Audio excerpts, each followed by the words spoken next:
Okay, we continue our series on Stoicism. We are going through the Enchiridion, in the translation How to Be Free by Professor A.A. Long. Epictetus's Enchiridion. Now this is a rather long chapter, and I also found it a difficult chapter to explain, so I have a very specific thing in mind for today. Chapter 24. Don't let yourself be worried by thinking, my life is going to be without honor, and I will be a nobody everywhere. If lack of honor is something bad, as it is, no one but yourself could be responsible, any more than others could put you in a shameful position. You don't really think it's your job to secure a public office, do you? Or be invited to a banquet? Of course not. How then is this still a lack of honor? And how will you be a nobody everywhere, since you need to be somebody only in the things that are up to you? And in them, you can be a top person. But your friends will lack support. What do you mean by lack support? They won't get a cash handout from you, and you won't make them Roman citizens. But who told you that these things are up to us and not the business of other people? Who can give to another what he doesn't have himself? Get money then, someone says, so we can have it too.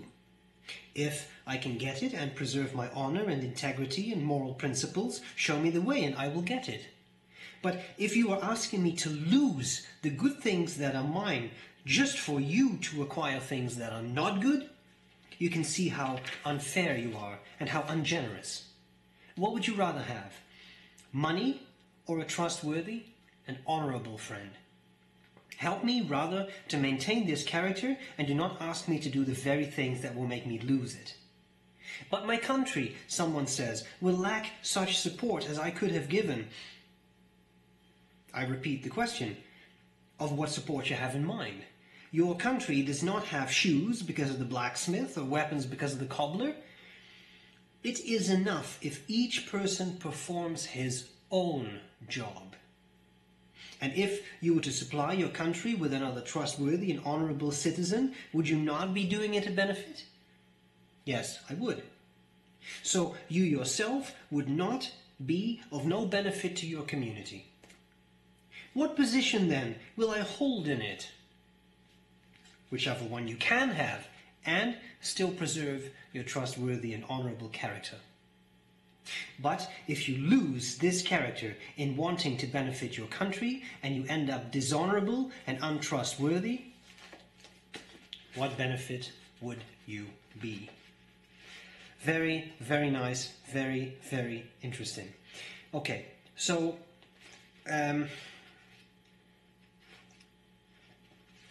I was just leafing through this book, sorry.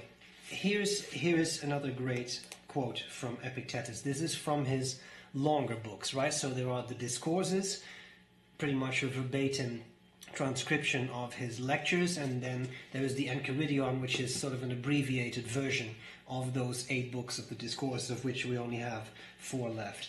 Now here's one from the Discourses, from the first book of the Discourses actually.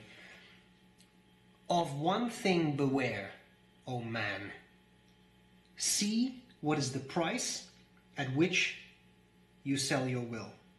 If you do nothing else, do not sell your will cheap. So here's the thing. I think the point, there's a couple of points Epictetus is trying to make here.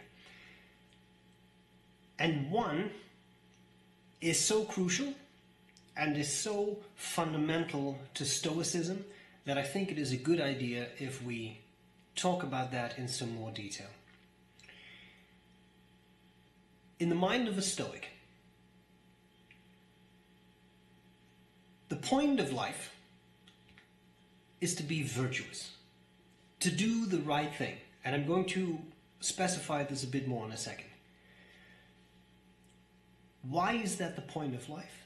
Because then, and only then, if you are virtuous, if you do the right thing, you'll be able to lead that life of eudaimonia, a rich and fulfilling life. And when you think about it, that kind of makes sense. if you do the right thing, that will be its own reward, and you will do the proper thing, and that is rewarding, and that is nice, and you will lead a good life. And if you turn down the path of vice, and you do all those things that are bad for you, how could you lead a rich and fulfilling life? It might be fulfilling in the short run, but in the long run, it won't be. You are going to run into trouble. Okay? Now let's look at this. Virtue. Because I've mentioned this a couple of times, but I realized at some point that I don't think I have ever really properly defined this. Okay? And it's important to define these things.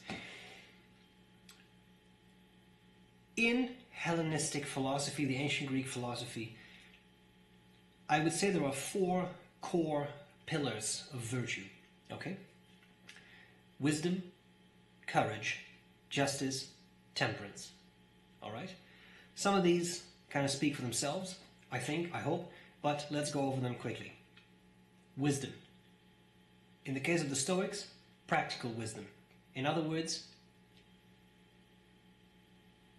if all else is the same, making the right choice, doing the right thing, making that choice that is the optimal choice, given the circumstances you are in. That would be wisdom. That would be the wise choice. You have done the proper thing. Courage. Well, that one I think is relatively obvious. Do the courageous thing. Stand up for yourself, but also stand up for other people. This is not easy, right? This is not an easy thing to do. Standing up for other people is pretty difficult. Standing up for yourself sometimes, I think, can be even harder. So that's difficult, right? But doing the right thing. Justice. Justice refers to social norms, good leadership, equity, fairness, right? In our countries, we have a justice system. If you do this, you violate the law in this way, then you will get this punishment. And we have said that is justice. A year in prison, 5 years in prison, this type of stuff, that type of stuff, etc. Right? Justice. And of course, you can have a very long discussion about whether that truly is justice. But in any case, for the current purpose, let's say that is justice. Okay? Societal norms, etc. And finally, there is temperance. Temperance is maybe a little old-fashioned word, but you could also call that modesty, right? And that's very simple. Eating a piece of chocolate is fine. Eating two pieces of chocolate is fine. Eating an entire giant bar of chocolate in one sitting is not temperance, right? That is a bit too much. So, everything in moderation, right? That is temperance. Now, Stoic would say, all these things are important for you to be virtuous. If you make the wise, you make the right decision, that is practical wisdom. If you stand up for someone, you have shown courage. If you do the right thing, you do this proper thing, you do something, justice. If you do everything in moderation, you don't do something too much, but you don't do it too little either, that is temperance. Boom. 4 cardinal virtues. Cardinal virtues you also find in Christianity, for example. This is not at all uncommon. These cardinal virtues seem to be a pretty universal thing. That even if you, let's not get into an enormous religious debate here, but pretty much every religion you look at kind of has something similar to these 4. There may be some variations, there may also be 6, there may also be 3, but usually you see these 4. Okay, what was Epictetus talking about, harping on about in this relatively long chapter of the Enchiridion? If you start to compromise any of these 4 cardinal virtues, you're no longer a virtuous person. If you know that this is the proper choice, the proper thing to do, but you do that, you're not being wise, you have compromised your virtue.